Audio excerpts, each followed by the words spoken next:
what are the results of working in a toxic or a negative emotional climate? Well, there's a lot of them. I mean, first of all, this is where I think brain science is really interesting. As a leader, I think it's important to kind of know a little bit of the science to literally understand what's happening. And I'm reading in this book by Chris Voss right now, who's a former top FBI negotiator, terrorist negotiator, and it's called Never Split the Difference. And he, along with Cloud and many other authors, you understand, like, at the core, we're emotional people first. So like all of the things that happen to us, the things that people say to us when somebody, let's keep this in the context of a manager, a boss who might berate you or talk down to you or belittle you or speak to you just in a tone that's just very condescending, right? When that happens, like that stimulus comes through our brainstem and travels through our amygdala, the more primitive part of our brain, before it ever goes to our higher brain, the neocortex, where all that higher functioning takes place. And he talks about that on page 53.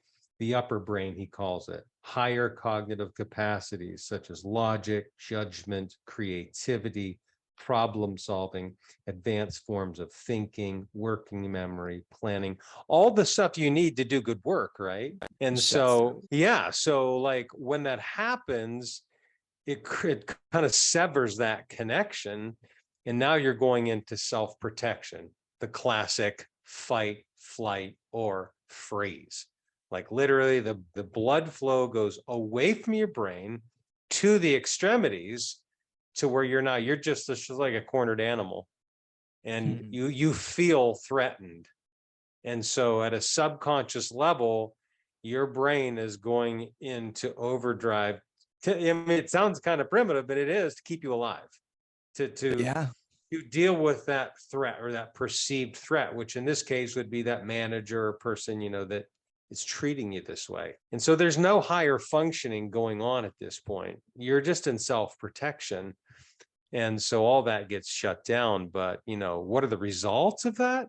Which creates a very toxic environment, as you say. Well, people are less productive because they aren't engaging their higher brain resources to work more quickly, to problem solve more effectively, to be peaceful and in the flow as they do what they're doing. Mihai Csikszentmihalyi, the former University of Chicago professor who came up with the whole concept of flow, right? That's that diagram with the arrow that kind of goes at a 45-degree angle up and to the right, and on the bottom continuum is our level of skill, and the vertical continuum is the level of challenge. And in most people, if we're going to do really good work and be in flow, our cognitive skills match the level of challenge and we can do great work. But the moment that something like this happens, our ability to tap into those cognitive functions goes away. And it takes us out of any ability to be productive. Second, people are less present and happy as they go about their day and interact with others. I mean, think about that. Now you can see that somebody's withdrawing. So when you pass somebody in the hall, or maybe having a conversation with them at your workstation, it's like they're totally disengaged. And now that emotional storm that you're in begins to spread to other people. Another one would be people disengage in meetings, in important meetings where they need to be speaking up and asking questions and giving their ideas. Now, because they're in this storm emotionally, they're totally disengaged. Maybe they say less for fear of, what they say might come back to bite them, or that they might be put down or demeaned again.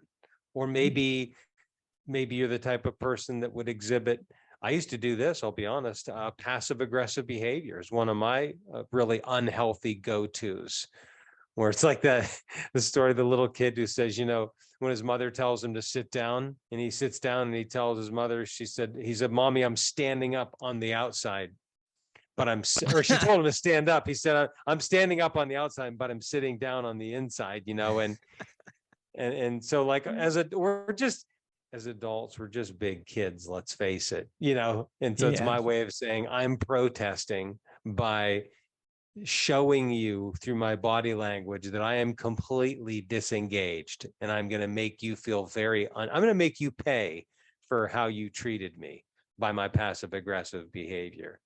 Or you might secretly sabotage the team's progress. Or a lot of people leave toxic environments.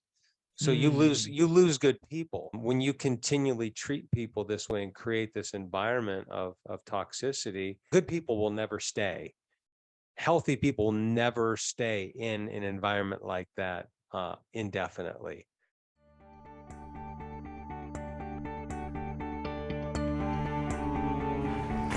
Hey, thanks again for watching today's video. And before you go, subscribe to our YouTube channel and make sure you go to billcoxcoaching.com. Sign up for our regular newsletter to help you move from success to significance and lead your life in such a way that you live a legacy. Have a great day.